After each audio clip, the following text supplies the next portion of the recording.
ಬಂಗಾರ ಕೊಡಿಸ್ತೀನಿ ಅಂದ್ರೆ ಬೇಗ ಬರ್ತೀರೋ ನನ್ನ ಬಂಗಾರಿ. ಸಿಂಗಾರ ಮಾಡ್ಕೊಂಡು ಸೀರಿಯಸ್ ಆಗಿ ವೇಟ್ ಮಾಡ್ತಿರೋದು ನೋಡಿದ್ರೆ ಇವತ್ತೇನೋ ವಿಶೇಷ ಇರ್ಬೇಕಲ್ಲ. ಸ್ವಲ್ಪ ಇರೋ ಟೈಮ್ ಸೆನ್ಸ್ ಅನ್ನೋದಿದ್ಯಾ ನಿಂಗೆ? ಹಾ? 1 ಅವರಿಂದ ವೇಟ್ ಮಾಡ್ತಿದ್ದೀನಿ, ಬೇಗ ಬರ್ಬೇಕು ಅನ್ನೋ ಜ್ಞಾನ ಇಲ್ಲ? ಹಲೋ ಮೇಡಮ್, ನೀವು ಸಿಗ್ತೀನಿ ಅಂತೇಳೋ ಒಂದೇ ಒಂದು ಮಾತಿಗೆ ನಾವು ಹುಡುಗರು ಲೈಫ್ ಲಾಂಗ್ ಕಾಯ್ತಿರ್ತೀವಿ. ಅಂಥದ್ರಲ್ಲಿ ಅಪರೂಪಕ್ಕೆ ನಮಗೋಸ್ಕರ 1 ಅವರ್ ಕಾಯಕ್ಕಾಗಲ್ವಾ? ಇವತ್ತೇನ್ ದಿನ ಅಂತ ಗೊತ್ತಾ? ಏನ್ ದಿನ?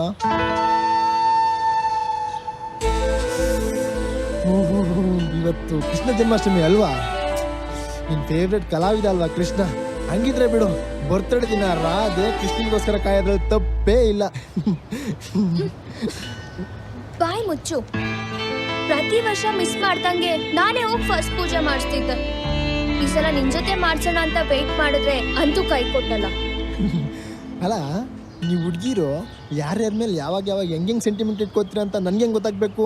ಮದುವೆ ಆಗೋ ಹುಡುಗ ಶ್ರೀರಾಮಚಂದ್ರನ್ ಥರ ಇರಬೇಕು ಅನ್ಕೋತೀರಾ, ಆದರೆ ಕೃಷ್ಣನ ಮೇಲೆ ಸೆಂಟಿಮೆಂಟ್ ಇಟ್ಕೋತೀರಾ. ಹ್ಯಾಂಡ್ಸಮ್ನ ಲವ್ ಮಾಡ್ತೀರಾ, ಅಂಕಲ್ನ ಮದುವೆ ಆಗ್ತೀರಾ. ನಿಮ್ಮ ಮನಸ್ಸು, ನೀವು ಕಾಣೋ ಕನಸು ಯಾರಿಗಮ್ಮ ಅರ್ಥ ಆಗುತ್ತೆ? ಇರಿಟೇಟ್ ಮಾಡ್ಬೇಡ, ಕೇಳಿದ ಕ್ವಶನ್ಗೆ ಆನ್ಸರ್ ಮಾಡು. ಅಲ್ಲ, ನಾವಿರೋ ವಿಷಯ ಹೇಳಿದ್ನಪ್ಪ. ಶಟ್ ಅಪ್, ಬಾಯ್ ಮುಚ್ಕೊಂಡು ಹೋಗು. ಇವಾಗೇನು ಬರ್ತೀಯಾ ಬರಲ್ವಾ? ಬರಲ್ಲ, ಹೋಗು. ಸರಿ ಬಿಡು. ಹೂನಾ ಬರಲ್ಲ, ಹೋಗು. ಹ್ಞೂ.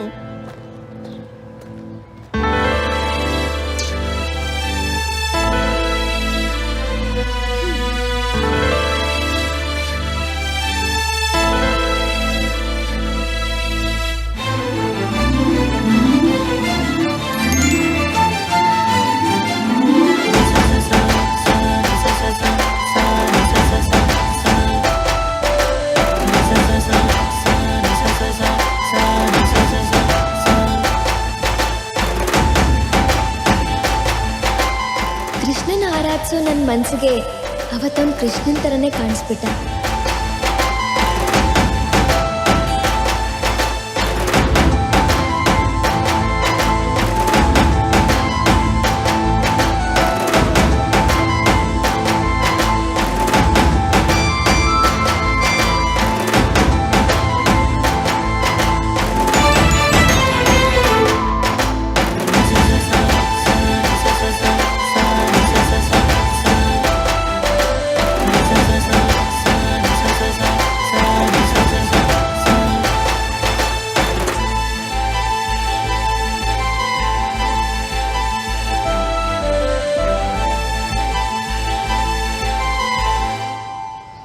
ಕೋರ್ಕೊಂಡ್ರೆ ಕೃಷ್ಣನೇ ಕರ್ಕೊಬಂದು ಕಣ್ಮುಂದೆ ನಿಲ್ಲಿಸ್ತೀಯಲ್ಲ?